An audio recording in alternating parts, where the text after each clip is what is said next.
welcome to the session. Today I take up the poem Aunt Jennifer's Tigers by Adrienne Rich. I'll give you the meaning of the poem line by line, poetic device and symbolism. So get set and be ready for your board examination.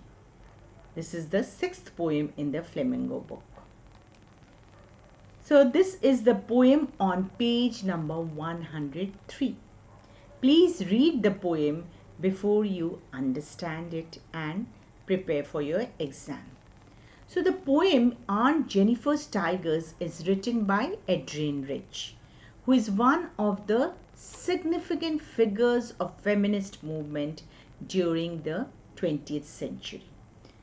Now let me brief you a little about Adrienne Rich. She is an American poet, essayist and feminist. Now here in this poem, Aunt Jennifer's Tigers addresses what? The constraints of married life a woman experiences. Alright, the different sufferings of a married life a woman experiences. Now this poem is of 3 stanzas and they are of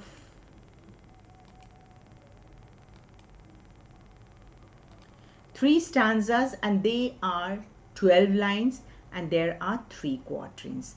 Now 4 lines make 1 quatrain. Right? T-R-A-I-N. So this is the form of the poem. Now the first stanza, it says, in the first stanza, the poet explains the nature of tigers. That is, they are bold, fearless, free. Now the poet expresses the inner feelings of the woman Aunt Jennifer through this poem. Now in this poem, Adrienne Rich, the poet, has mentioned what? She has mentioned that the woman Aunt Jennifer is embroidering a motif in which she is embroidering the tigers who are prancing. Means they are full of energy, full of fear, they are fearless.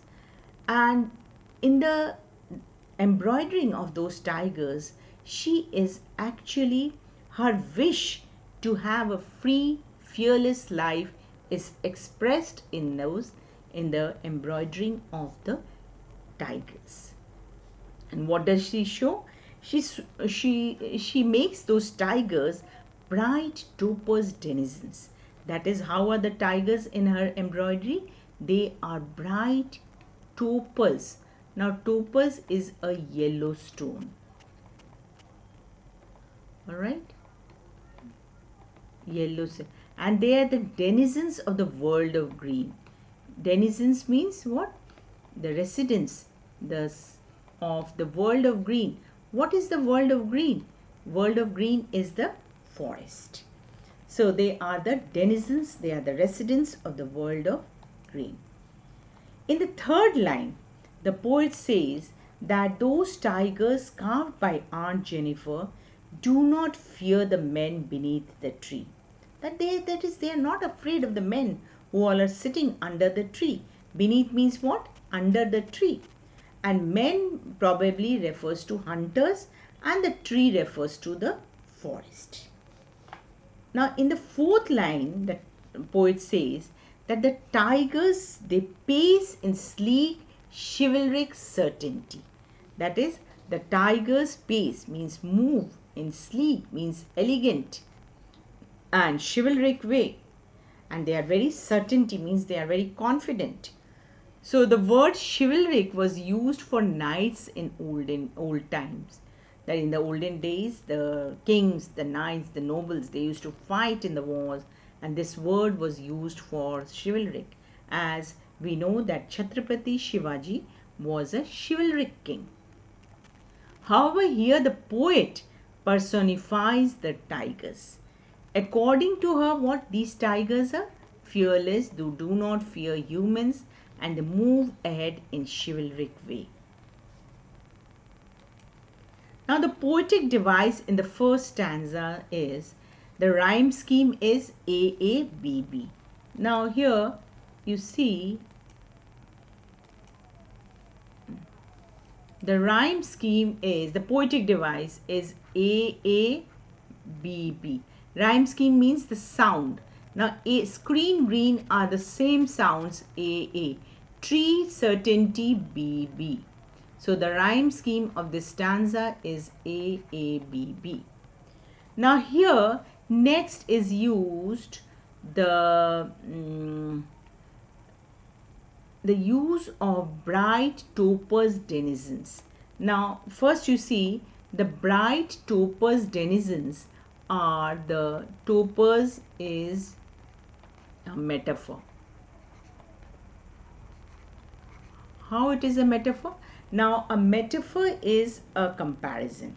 Now, the topaz, that is the very costly stone, it's a yellow stone, is compared with the yellow color of the tiger. Who are bright topaz denizens? The topaz denizens, the topaz is the yellow colored tigers of a world of green. They are moving in the world of green. Next poetic device is they.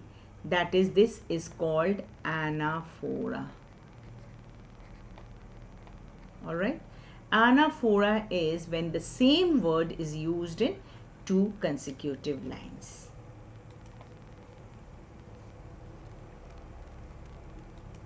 So here you see, we did rhyme scheme. Anaphora you understood, use of same word in 2 consecutive lines. They.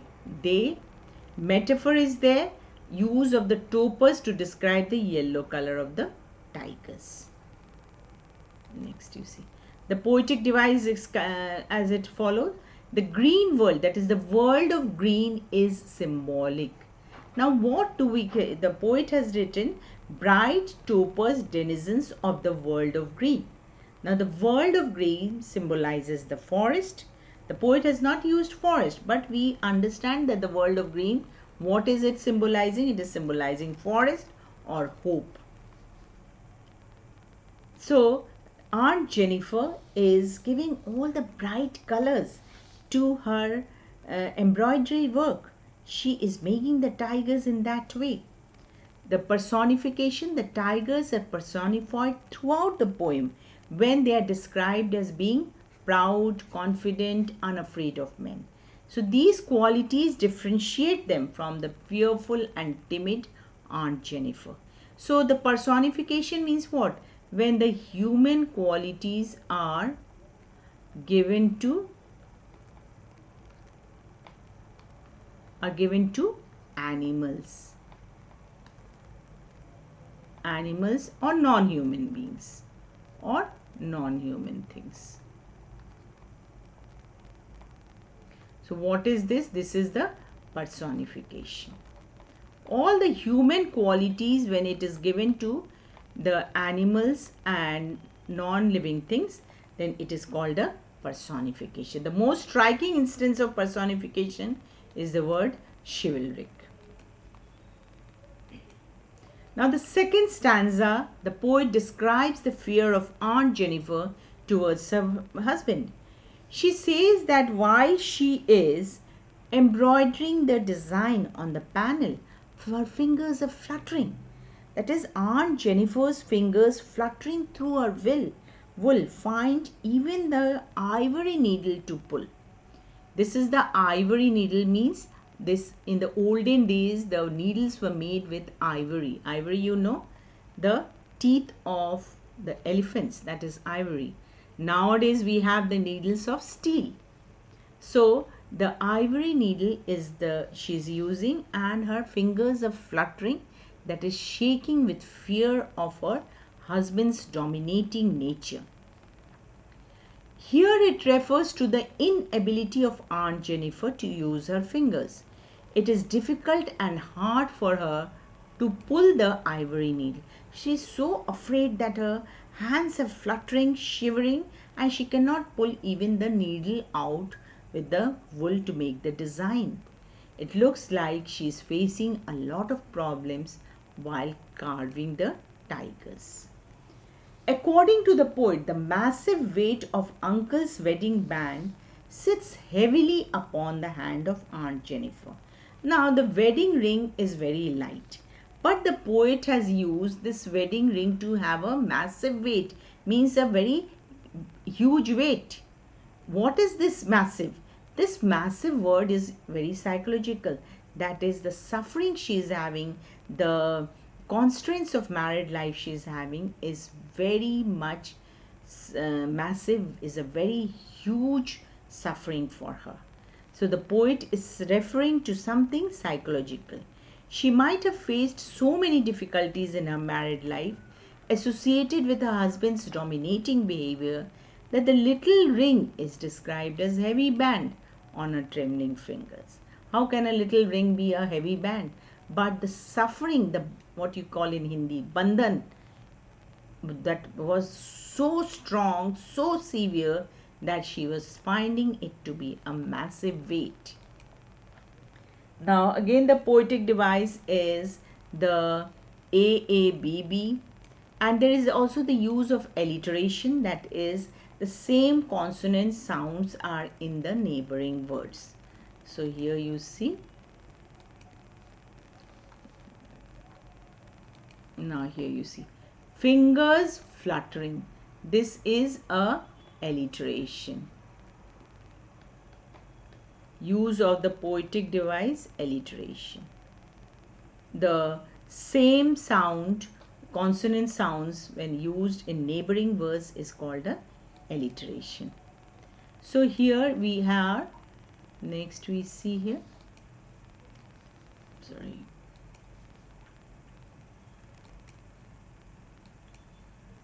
alliteration we did. Now the hyperbole, the massive weight is an example of hyperbole. Hyperbole means exaggeration, बढ़ा चढ़ा के बोलना, जो हिंदी में बोलते हैं. So hyperbole is massive weight. Now how can a small wedding ring have a massive weight? Isn't it exaggeration? So this is the use of hyperbole. That is ring itself that burdens Aunt Jennifer, but what the ring represents, huge suffering in her married life. Now the symbol used here is the uncle's wedding band is a symbol of not love. Wedding band, wedding ring people wear out of love. But uncle's wedding band, what is it symbolizing? What is it representing? The psychological weight of marriage which Aunt Jennifer cannot bear. She cannot suffer so much. It shows that her life is controlled by her husband. So this is the symbolism here. Now the third stanza, the poet says, she will attain, that is Aunt Jennifer will attain freedom only after her death. But what is the irony? But she will not attain freedom in true sense. The wedding band which will be on her dead body will always represent the suffering she faced in her married life during her life. But here also the irony of her life is that still she will be tied up with the shackles, with the controls, with all the chains in the form of her husband's wedding ring. When Aunt will die, her terrified hands will still have the ring of marriage on them. So the third stanza, how does it start? When Aunt is dead, that is when Aunt will die, her terrified hands will be still ringed with the ordeals. Ordeals means all the sufferings, the bad experiences which dominated her life will remain with her after life also.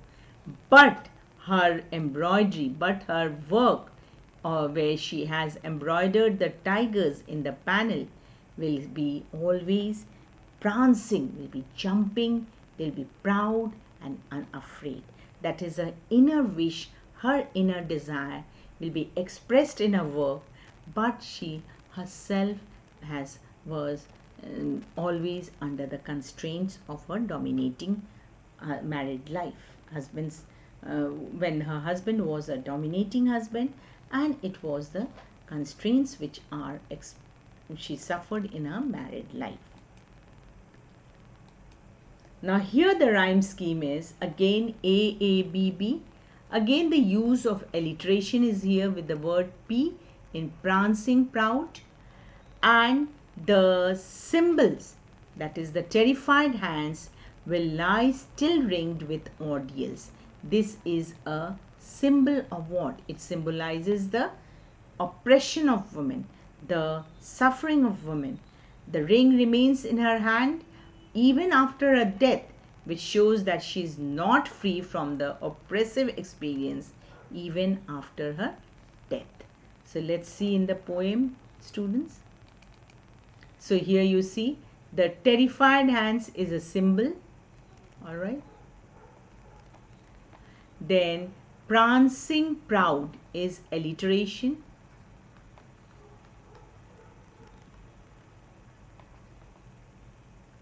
And here you see lie, by, made, afraid. Again the rhyme scheme is A, B, B.